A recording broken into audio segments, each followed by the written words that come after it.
Good morning बच्चों। साझेदारी firm के पुनर्गठन में आज मैं आपको बता रही हूँ संपत्तियों और दायित्वों का पुनर्मूल्यांकन।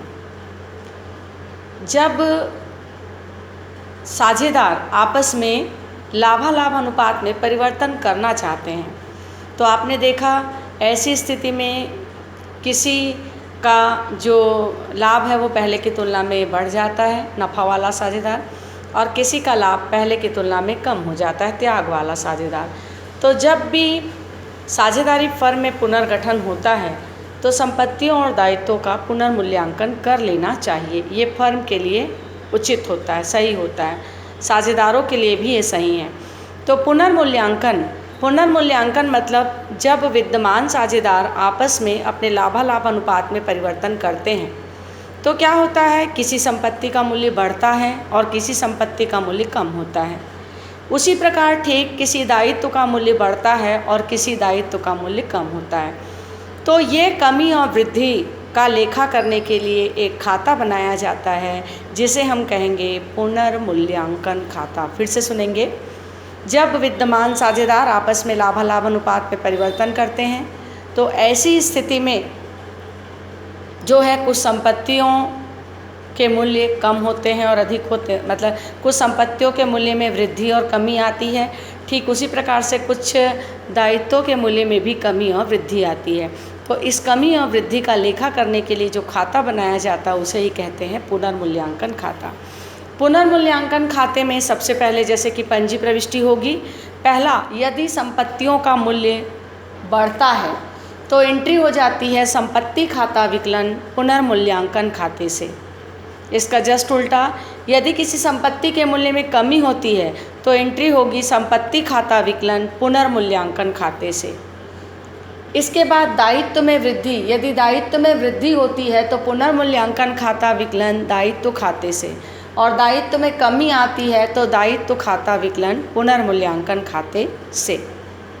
उसके बाद जो भी इस खाते का शेष आएगा, अगर क्रेडिट का योग अधिक है तो लाभ आएगा।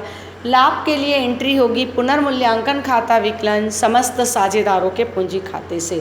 हानि होगा तो हो जाएगा समस्त साझेदारों का पूंजी खाता विकलन पुनर्मूल्यांकन खाते से। मैं यहाँ पे आपको पुनर्मूल्यांकन खाते का प्रारूप बता रही हूँ। आपको पता है कि आप प्रारूप को देखकर आसानी से पंजी प्रविष्टि भी कर सकते हैं। ये जैसा कि बच्चों यहाँ पे पुनर्मूल्यांकन खाते का प्रारूप बना हुआ है तो मैं एक बार इसी को देखकर एंट्री बता रही हूँ। जैसे पुनर्मूल्यांकन खाते का आपका प्रारूप है विवरण, राशि, विवरण और राशि। पहला एंट्री हुआ है पुनर्मूल्यांकन खाता विकलन संपत्ति खाते से संपत्ति के मूल्य में कमी। इधर आ जाएगा संपत्ति खाता विकलन पुनर्मूल्यांकन खाते से संपत्ति के मूल्य में वृद्धि।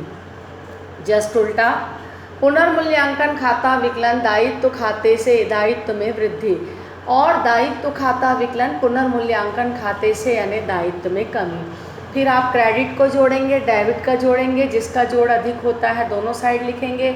यदि क्रेडिट का योग ज़्यादा है तो लाभ होगा, लाभ को आप समस्त साझेदारों में लाभालाभ अनुपात में बांट देंगे। इस तरीके से ये प्रारूप है पुनर्मूल्यांकन खाते का। संपत्ति खाते से करके संपत्ति में कमी, संपत्ति खाते को करके संपत्ति में वृद्धि, दायित्व खाते से करके हम यहाँ पर लिखेंगे जितना भी दायित्व बढ़ेगा, और दायित्व खाते को करके यहाँ पे हम दायित्व में कमी दर्शाएंगे।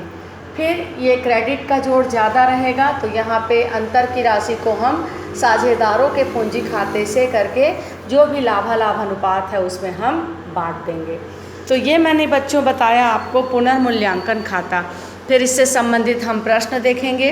कभी भी हम पुनर्मूल्यांकन खाता बनाएंगे तो सबसे पहले हमको बना बुनाया चिट्ठा दिया रहेगा और कुछ समायोजन दिए रहेंगे। तो चिट्ठा और समायोजन की जब हम आपस में तुलना करेंगे तो हमें पता लगेगा कि कौन सी संपत्ति का मूल्य बढ़ रहा है और कौन सी संपत्ति का मूल्य कम हो रहा है।